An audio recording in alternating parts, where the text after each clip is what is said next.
Hello दोस्तों, कैसे हैं आप सब। आज की वीडियो में लेकर आए हैं डिब्रूगढ़ के कुछ ऐसे टूरिस्ट प्लेसेस जहां आप सभी घूम सकेंगे। डिब्रूगढ़ असम का एक शहर है जो अपने चाय बागानों के लिए काफी ज्यादा जाना जाता है। इसकी प्राकृतिक सुंदरता और सांस्कृतिक विरासत के कारण लोगों को मंत्र मुग्ध कर देती है। इसके अलावा डिब्रूगढ़ में असम के कई त्योहार भी मनाए जाते हैं। जब डिब्रूगढ़ में घूमने के लिए सबसे अच्छे समय की बात आती है तो इसकी भौगोलिक स्थिति के बारे में थोड़ा जानना जरूरी है। यह ऊपरी असम में ब्रह्मपुत्र नदी के किनारे एक घाटी में स्थित है, जहां गर्मियों के महीनों में तापमान आम तौर पर सुखद रहता है। अब आइए जानते हैं डिब्रूगढ़ के कुछ पर्यटन स्थलों के बारे में।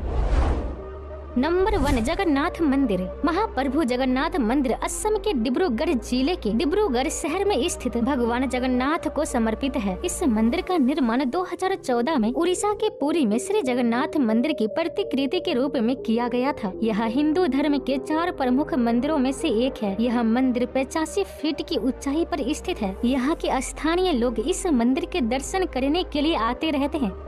नंबर 2, नामफके गांव। डिब्रूगढ़ में एक बौद्ध गांव नामफके वह जगह है जहां आपको टाई फाके समुदाय मिलेंगे जो 18वीं शताब्दी में म्यांमार के सैन्य साम्राज्य से पलायन करके आए थे। यह बुरिडी हिंग नदी के दक्षिणी तट पर फैला हुआ है। जहां भी यात्री जाते हैं उन्हें यहाँ के सुंदर दृश्य ही दिखाई देते हैं। इस गाँव में सबसे पुराने एक बौद्ध मठ है जो इस गाँव की सबसे प्रसिद्ध मठों में से एक है और इसी के कारण कई तीर्थ यात्री पूरे साल डिब्रूगढ़ आते हैं।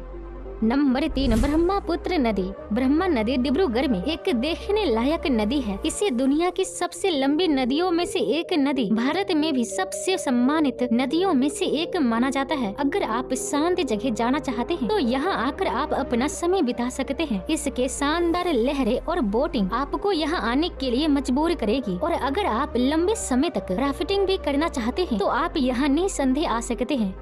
Number 4, Bogibeel bridge. भारत का सबसे लंबा रेल पुल डिब्रूगढ़ में स्थित है जो ब्रह्मा नदी पर ही बना हुआ है। इस पुल की लंबाई 4.94 किलोमीटर है और इसमें ऊपरी डेक पर 3 लेन हवाई और नीचे के तरफ डबल रेल लाइन है। इस बीच से चारों तरफ की सुंदरता को देखना एक अलग ही नजारा दिखलाता है।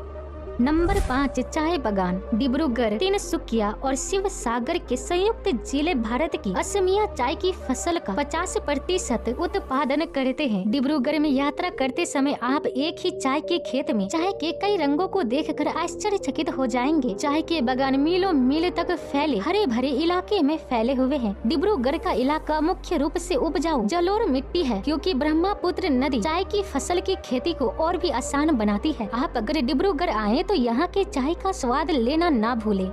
नंबर 6, डेहिंग पटकाई वन्य जीव अभयारण्य। यह वन्य जीव अभयारण्य डिब्रूगढ़ के सबसे लोकप्रिय स्थानों में से एक है जहाँ कुछ दुर्लभ वनस्पतियाँ और जीव जंतु अपना घर कहते हैं। इस अभयारण्य के बारे में एक दिलचस्प तथ्य यह है कि यहाँ जंगली बिल्लियों की सभी 7 प्रजातियाँ पाई जाती है। इसके अलावा बाघ, हिरन, भालू और 330 से भी अधिक पक्षियों की प्रजातियाँ देखने को मिल जाएगी। तो दोस्तों, आप जब भी डिब्रूगढ़ आएं इन जगहों को जरूर घूमें। और आज का वीडियो आपको कैसा लगा हमें कमेंट बॉक्स में जरूर बताएं। और हाँ, अगर आप हमारे चैनल पर नए हैं तो आप हमारे चैनल को सब्सक्राइब कीजिए, ऐसी वीडियो सबसे पहले आप तक पहुँचे।